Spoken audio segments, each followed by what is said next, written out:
جنہیں آزمایا گیا تھا حضرت ابو بصیر رضی اللہ تعالیٰ. ہمیں تو تھوڑا سا جھٹکا لگ جائے نا مذہب کا، تھوڑا سا لوگ دین کی طرف آتے ہیں، اس میں نا تھوڑی تکلیف ہے. صحیح بخاری کی حدیث، اس میں تکلیف ہے، سچ کہہ رہا ہوں، صحیح بخاری کی حدیث ہے.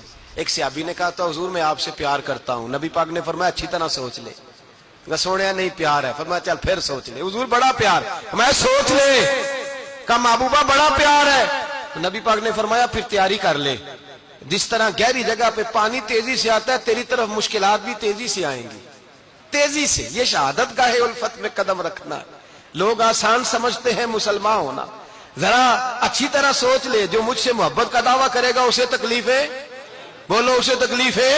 یہ پکی بات. جو محبت میں مخلص ہو وہ دیکھ لے میں آزمائش میں کتنا ہوں. تو اگر کوئی کہتا ہے نہیں مذہب میں جائیں گے تو موجیں لگ جائیں گی، تو یہ بات درست نہیں ہے. یہ تو بڑا مشکل کام ہے. یہ تو اس سے پوچھو نا جو اس منصب پہ ہے. ایک کٹھن مرحلہ ہے، کٹھن. یہ شہادت گاہ الفت میں قدم رکھنا. لوگ آسان سمجھتے ہیں مسلمان ہونا، روتا ہے فلک برسوں، پھر جا کے یہ حالات درست ہوتے ہیں. تو بھائی یاد رکھیں اور سمجھیں، حضرت ابو بصیر رضی اللہ تعالیٰ عنہ نبی پاک صلی اللہ علیہ وسلم نے نہ طے کر لیا کفار کے ساتھ. حدیبیہ کی جنگ ہوئی تو فرمایا اگر کوئی مسلمان مکے چلا جائے گا تو کافر کہنے لگے ہم واپس نہیں کریں گے، اور اگر کوئی کلمہ پڑھنے والا ستایا ہوا مسلمان مدینے آئے گا تو مسلمانوں کو واپس کرنا پڑے گا، کرنا پڑے گا. مسلمان اپنا بندہ نہیں رکھ سکتے. اور مسلمانوں کا کوئی شخص غلطی سے بھی مکے چلا گیا تو مکے والے واپس نہیں کریں گے. حضرت ابو بصیر رضی اللہ تعالیٰ عنہ صحابی تھے. باپ نے، بھائی نے، محلے والوں نے قید کیا ہوا تھا کلمہ پڑھنے کی وجہ سے. پیروں میں زنجیریں تھیں، بیڑیاں تھیں. کسی طریقے سے جیل توڑ کے دوڑے مدینے پہنچے. کہتے ہیں رستے میں کسی آدمی کے ساتھ گھوڑے پہ کچھ دیر بیٹھا، پھر پیدل چلا. صحابہ کہتے ہیں اتنا دردناک منظر بڑا کم ہم نے دیکھا. ابو بصیر جس گلی سے گزرتے وہاں خون پھیل جاتا، ان کی ٹانگیں خون سے کٹتی، وہ زنجیریں بندھی ہوئی. در رسول پہ حضور میں بھاگ کے آیا ہوں. کہتے ابھی نبی پاک صلی اللہ علیہ وسلم ان کی بات سن ہی رہے تھے کہ پیچھے سے قریش کے 2 سپاہی بھی آ گئے. کہنے لگے یہ بھاگ کے آیا ہے اور آپ کا وعدہ تھا کہ آپ واپس کریں گے. چشم زدن میں ذرا سوچنا، چشم زدن میں تھوڑی دیر کے لیے غور کرنا کہ ہمیں ہمارا استاد، ہمارا پیر دھتکار دے کہ جا دوڑ جا، تو کہتے ہیں بسم اللہ جناب یہ جا رہے ہیں. ایمان کی پختگی دیکھیں، اس نے تو ہمیں نکال ہی دیا جی. وہ کیسا بندہ ہے؟ یہاں تو کسی کے یہاں کوئی فاتحہ پڑھنے نہ جائے تو لوگ بگڑ جاتے ہیں. کہتے ہیں اس نے سلام نہیں لی، فاتحہ نہیں پڑھی، بس ختم، اس کو احساس ہی نہیں. حضرت سیدنا ابو بصیر سامنے کھڑے ہیں، سامنے 2 سپاہی آ گئے. ذرا دیکھیے ایمان کی پختگی، ایمان، یقین اور استقامت.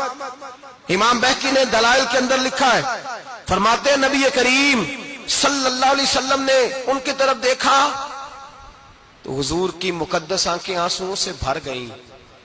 حضور نے فرمایا ابو بصیر تیری تکلیف مجھے نظر آ رہی ہے، پر میں نے وعدہ کیا ہوا ہے. میں نے وعدہ. بھائی یہاں ڈٹ کے رہنا بڑا مشکل ہے، یہاں قائم رہنا بڑا کٹھن مرحلہ ہے. یہاں آزمائش کے موقع پر دین پر انہوں نے تو رکھا ہی نہیں. لوگ تانے دیتے ہیں، باتیں کرتے ہیں، رکھا ہی نہیں. تو پھر ان کا بنتا ہے. حضور نے فرمایا تجھے جانا پڑے گا. صحابہ کہتے ہیں پورے مدینے میں ایسے تھا جیسے سوگ کا سما ہو.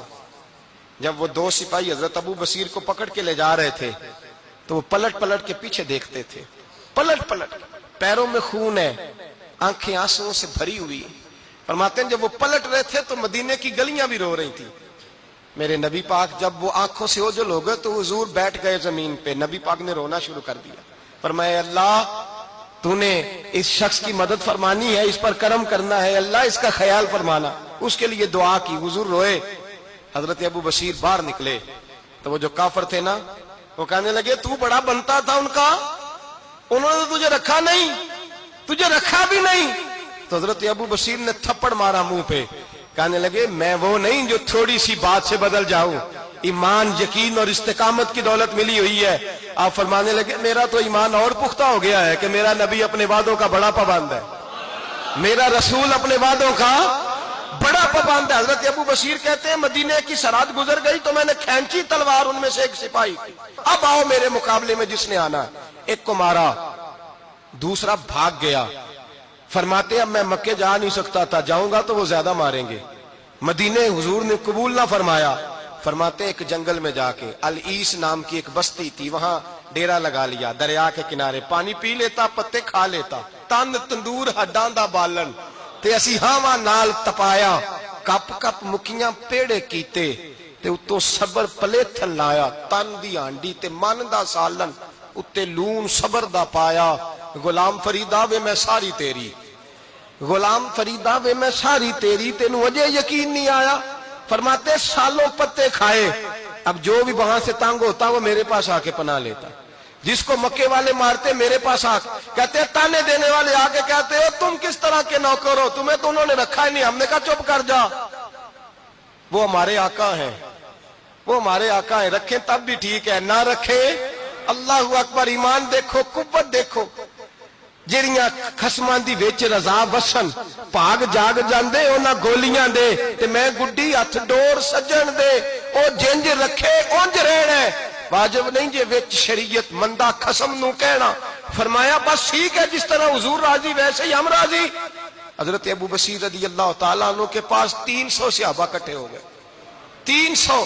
حضرت ابو بصیر جب مدینے کی سرحد سے گزر رہے تھے نا تو نبی پاک نے ایک آواز دی تھی، فرمایا ابو بصیر ایک وقت آئے گا کہ میرا پیغام تجھ تک پہنچے گا، ایک ٹائم آئے گا۔ حضرت ابو بصیر سے جب کوئی کہتا نا کہ زندہ کس بات پہ ہو تو فرمانے لگے مصطفیٰ کے فرمان پہ بڑا یقین ہے، بلاوا آئے گا، مجھے بلاوا، مجھے یقین ہے کہ مجھے بلاوا، بڑی امید ہے سرکار قدموں میں بلائیں گے، اور کرم کی جب نظر ہوگی مدینے، مجھے یقین ہے کہ مجھے بلاوا۔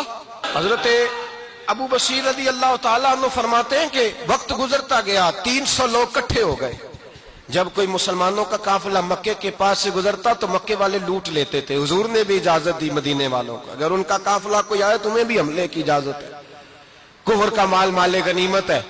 حضرت ابو بصیر کہتے ہیں جب بھی ہمارے قریب سے وہ رستہ تھا شام کی طرف جانے کا، جب بھی کافر گزرتے ہم ان کے قافلے پکڑ لیتے، لوٹتے، ہم بھی ان کو اس طرح کی سزا دیتے جو مسلمانوں کو دیتے تھے۔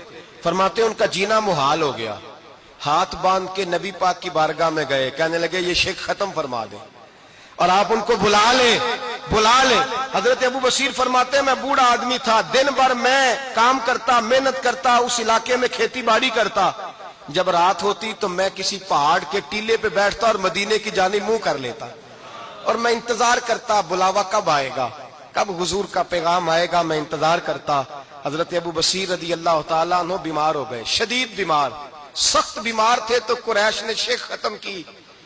حضرت ابو ہریرہ کہتے ہیں نبی پاک نے 2 صحابہ کو رکا دیا، فرمایا جاؤ اسے جا کے کہو آ جائے، اسے کہو آ جائے۔ صحابہ کہتے ہیں ہم پہنچے تو ان کا آخری وقت چل رہا تھا، آخری ہجکیاں تھیں، ایمان اور یقین دیکھو، آخری ہجکیاں۔ لوگ کہتے ابو بصیر وقت آ گیا، وہ کہتے نہیں ابھی وقت نہیں آیا، وقت تب آئے گا جب نبی پاک کا بلاوا آئے گا، حضور کا وعدہ تھا وقت تب آئے گا جب میرے نبی کا بلاوا آئے گا، ابھی بلاوا نہیں آیا تو ابو بصیر کا وقت بھی نہیں آیا۔ صحابہ کہتے ہم نے جا کے رکا تھمایا، اٹھنے کی بھی طاقت نہیں تھی، جب حضور کا رکا لیا نا تو دونوں یوں مٹھیاں بند کر لی، گویا جھوم جھوم کے نعرے لگانے لگے آؤ دیکھو میرے نبی کے وعدے کتنے سچے ہیں، آؤ دیکھو حضور کے وعدے، چومتے حضور کا نامہ، سر پہ رکھتے، سینے سے لگاتے، اور کہتے ہیں پھر بلند آواز سے کلمہ پڑھنے لگے، کہنے لگے حضور میں حاضر ہوا، یا رسول اللہ میں آیا، کہتے بلند آواز سے کلمہ پڑھا اور ان کی روح پرواز کر گئی، ان کی روح پرواز کر گئی۔ نبی رحمت صلی اللہ علیہ وسلم کے غلاموں کا یقین، اعتماد اتنے اعلیٰ درجے کا، کمزور مسلمان، دائیں بائیں دیکھتا مسلمان، کفر کے وعدوں پر اعتبار کرتا، یہودی عیسائی اور سکھ کے وعدوں پر اعتبار کرتا، دنیا دار ٹھگ اور چور کے وعدوں پر اعتبار کرتا، یہ رب کریم کے وعدے پر اعتبار نہیں کرتا، یہ اللہ رسول کے ساتھ اپنی توجہ کو مبذول نہیں کرتا۔ میرے رسول کریم سید عالم صلی اللہ علیہ وسلم کے غلاموں نے اعتماد کر کے، یقین کر کے ہمیں بتلایا ہے کہ جب تیرے پاس یقین کی دولت ہوتی ہے پھر تو دنیا کا طاقتور آدمی ہوتا ہے، جب تیرے پاس ایمان کی قوت ہوتی ہے تو دنیا کا سب سے مضبوط شخص ہوتا ہے۔ اپنے آپ کو مضبوط کریں، اپنے اندر ایمان کی توانائی پیدا کریں، یہ جھوٹے وعدوں پر، جھوٹی تسلیوں پہ اپنے آپ کو زندہ نہ رکھیں، نہ دیکھیں دائیں بائیں کیا ہو رہا ہے، توجہ سیدھی اللہ رسول کی جانب رکھیں، مضبوط ایمان پیدا کریں، تگڑا، دانائی والا۔ ایک حدیث میں نے البدایہ میں پڑھی